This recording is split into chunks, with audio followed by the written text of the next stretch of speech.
To me, my mother was my role model. Whenever something bad happened, everyone in our village always came to her for help. Because they knew that no matter what the problem was, she'd always find a way to fix it. Knowing how much her people depended on her, my mother made sure that no one was left unheard. All the hard work she always did for everyone naturally made her the talk of the village. Ever since I was young, my grandmother would always say, "Learn from your mother, Matilda.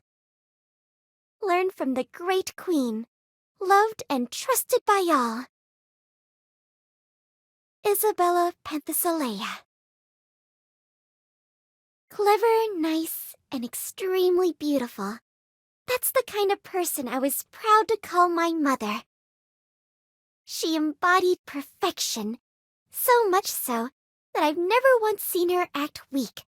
I don't even think I can imagine it. Even my two sisters, who were much older than me, agreed. Every day, I'd look at my busy mother and ask her, "Are you okay?" But she'd always smile and say, "I'm all right. Your mother's the queen, after all. If it's for our village, for our family, there's nothing I cannot do.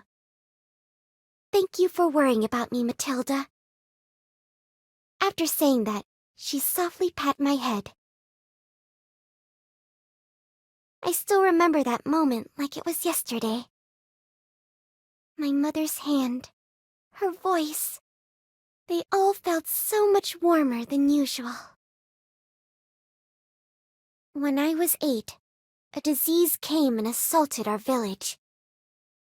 Dendrification, a disease unheard of by all, that turns the body into a tree. Once symptoms appear, the time it takes to completely turn varies from person to person.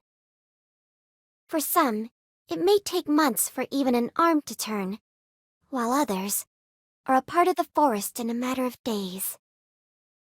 My mother and my symptoms were mild, but my grandmother and my sisters, their feet took root in the ground and have since lost the ability to move from that spot.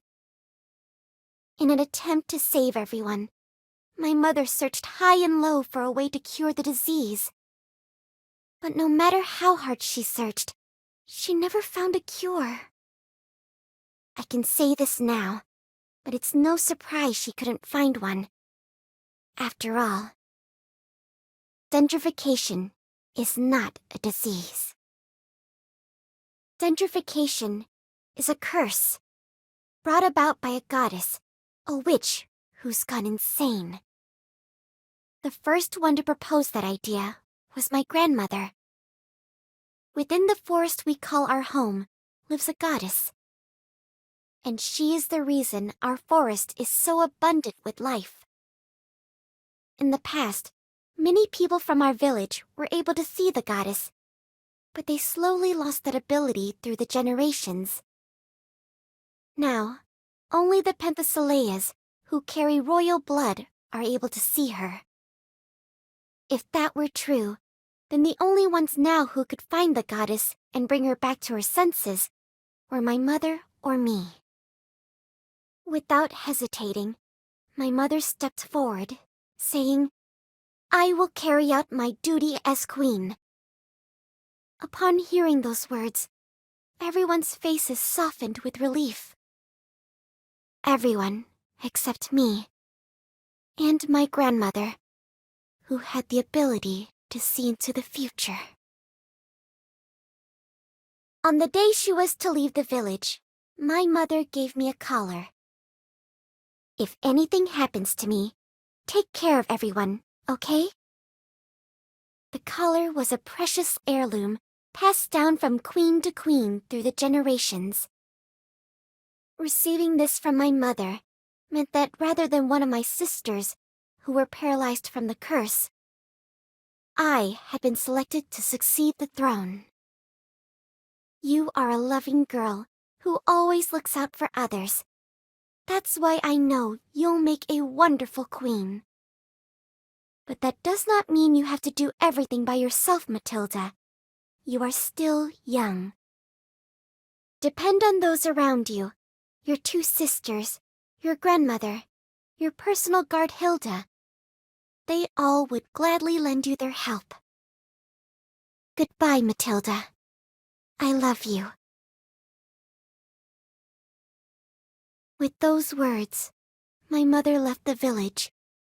Her destination, the goddess's temple. My mother was found a few days later, completely turned into a tree. She stood on the summit of the mountain that overlooked our village, beautiful flowers blossoming from her branches. Smiles immediately vanished from everyone's faces, and the village lost the life it once had. Seeing this, I knew I just couldn't let things go on as they were. Now's not the time to be moping around. These tears won't get me anywhere. I'm queen now. With Mother gone, I need to protect our village, our family. My mind was swimming with worry, and I was so scared, my legs wouldn't stop shaking. But even so, I still managed to raise my voice. I am Matilda, Matilda Penthesilea, Queen Isabella's rightful successor.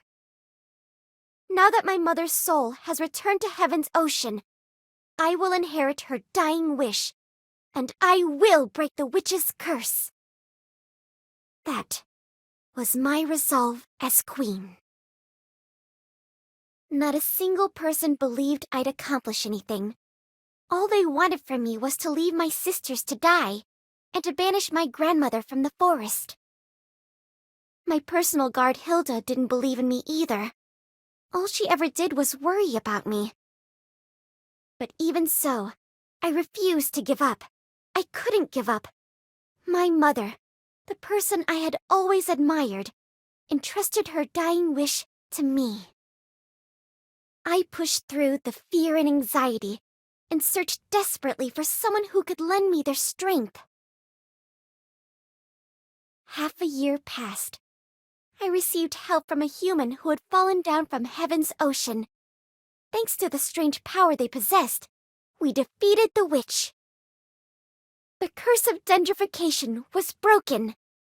Those who had been affected by the curse, like me with my feet, didn't turn back to normal. But at the very least, we don't need to live in fear of the curse anymore.